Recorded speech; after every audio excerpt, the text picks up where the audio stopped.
Good evening everyone. So it's me Rashmi Pradhan and आज मैं जिस प्रॉब्लम के बारे में आपसे डिस्कस करने वाली हूँ वो प्रॉब्लम आप भी मानेंगे कि आज की डेट में सिर्फ एल्डरली या अडल्ट पर्सन में नहीं है।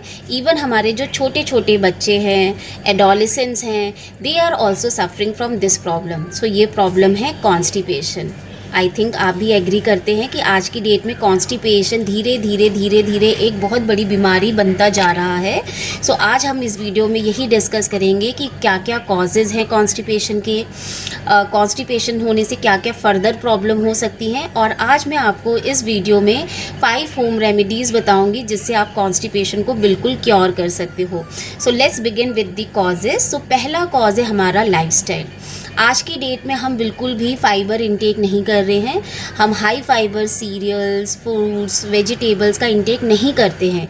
इंस्टेड ऑफ दैट, चाहे बच्चे हों, चाहे बूढ़े हों, चाहे बड़े हों, सबको आजकल बाहर का खाना पसंद है, रिफाइंड फूड्स पसंद है, नूडल्स, बर्गर, पिज़्ज़ा खाना पसंद है। लेकिन आपको पता है इसमें फ़ाइबर तो होता ही नहीं है। तो पहला रीज़न तो यही है। सेकंड होता है जब हम इस तरह का फूड इंटेक करते हैं, मैदा खाते हैं, मैदा रिलेटेड चीज़ें खाते हैं, सो ऑब्वियसली ये क्या करेगा, धीरे धीरे हमारा वज़न बढ़ाता है, ओबेसिटी होती है। तो ओबेसिटी होगी तो ऑब्वियसली कॉन्स्टिपेशन होगा।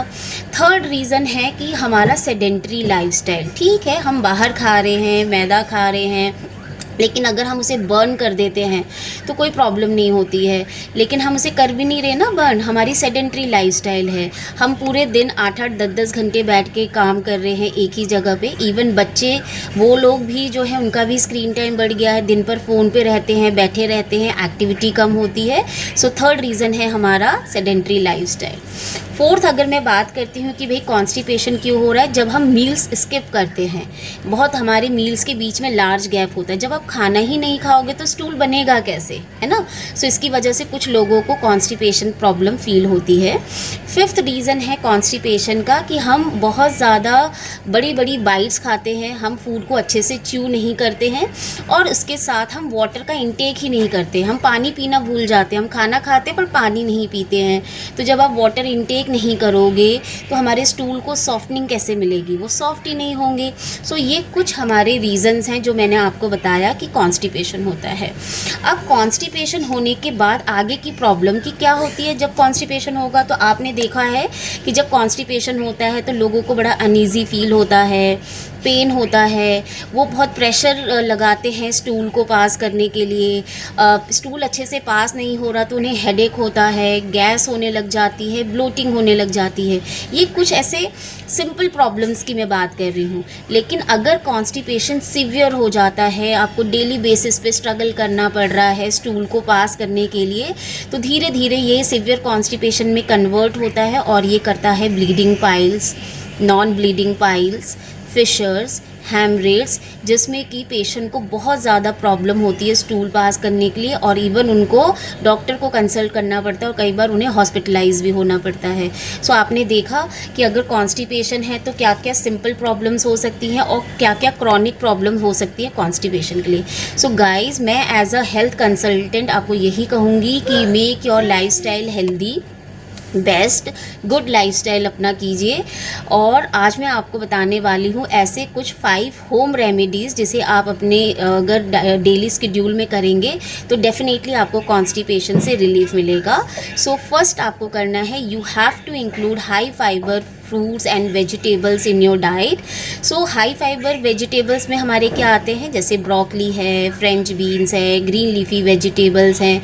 ये सब चीज़ें, ये सब वेजिटेबल्स आप अपनी डाइट में इंक्लूड कर सकते हैं। वेजिटेबल्स विथ स्किन जैसे कुकुम्बर, रेडिश, टर्निप, छिलके के साथ आप ले सकते हैं। अब आपको करना क्या है, क्योंकि हमें जो स्टूल है वो नेक्स्ट डे पास करना है, ठीक है। सो आप ये क्या करेंगे, जितने भी हाई फाइबर वेजिटेबल्स हैं इनको आप रफली चॉप करेंगे एंड 4 to 5 मिनट्स आपको इनको स्टीम देना है। एंड उसके बाद इसमें आप सॉल्ट एंड पेपर ऐड करो। मैं आपको गारंटीड बोल रही हूँ, अगर आप डेली ये हाई फाइबर स्टीम्ड वेजिटेबल लेंगे फॉर 1 वीक और 10 डेज, आप देखेंगे कि आपका कॉन्स्टिपेशन बिल्कुल ठीक हो जाएगा। So this is the first home remedy. Second home remedy आपकी आती है कि you have to include like 5 to 6 black raisins होते हैं, जिसे हम हिंदी में मुनक्का बोलते हैं। सो 5 to 6 ब्लैक रेजिन्स को आप लूकवार्म वाटर में सोक करिए लिए। अगर सीवियर कॉन्स्टिपेशन है तो you can add castor oil और एनी घी लाइक हाफ टी स्पून आप उसमें ऐड कर सकते हैं। उसको अच्छे से मैश कीजिए एंड देन आप डिनर करने के बाद आप ये पेस्ट एवरी डे अपनी डाइट में आप इंक्लूड करेंगे तो डेफिनेटली आपको रिलीफ मिलेगा सीवियर कॉन्स्टिपेशन से। नाउ थर्ड होम रेमेडी है, आपको ड्राई प्रून्स लेने हैं जिन्हें हम प्लम बोलते हैं। So you have to take 4 to 5 dry prunes, उसको you have to soak in the warm water and you can also add some like ghee और कैस्टर ऑयल। आप उसमें 1/4 टीस्पून और हाफ टी स्पून ऐड कर सकते हैं and you have to take in the dinner. This paste you have to convert into paste and you have to take after the dinner. तो this is the third remedy. आपको definitely मैं बोल रही हूँ कि कॉन्स्टिपेशन में आपको like you will get the relief. Now the fourth home remedy जो मैं आपको लाइक बताने वाली हूँ, that is you have to include some high fibre fruits, जैसे like you can have 2 guavas after dinner आप ले सकते हो, या इन द 5 to 6 PM के टाइम पे, इवनिंग टाइम पे आप 2 guavas लो, क्वार्टर प्लेट ऑफ पपाया लो एंड सम आप like 50 to 100 grams of pomegranate लो। सो डेफिनेटली आप देखोगे कि आपको कॉन्स्टिपेशन में रिलीफ मिलेगा। So this is my fourth home remedy.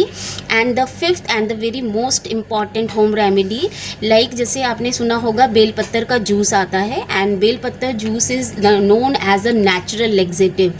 सो जब भी आपको बेलपत्तर जूस मिले, so you have to include 2 glasses of belpatra juice every day in your diet. तो ये नेचुरल लेग्जेटिव है, इसके लिए आपको कोई इसबगोल या फिर कुछ भी ऐसे जो मार्केट या जो केमिस्ट से आपको लेग्जेटिव्स मिलते हैं वो लेने की ज़रूरत नहीं है। तो ये आप अगर नेचुरल लेग्जेटिव अपनी डाइट में इंक्लूड करोगे सो डेफिनेटली आपका कॉन्स्टिपेशन ठीक होगा।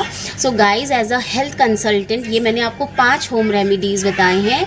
आप इन होम रेमेडीज़ को फॉलो करेंगे तो डेफिनेटली आप देखोगे कि आपका कॉन्स्टिपेशन बेटर हुआ है। So please follow these home remedies and understood about the constipation.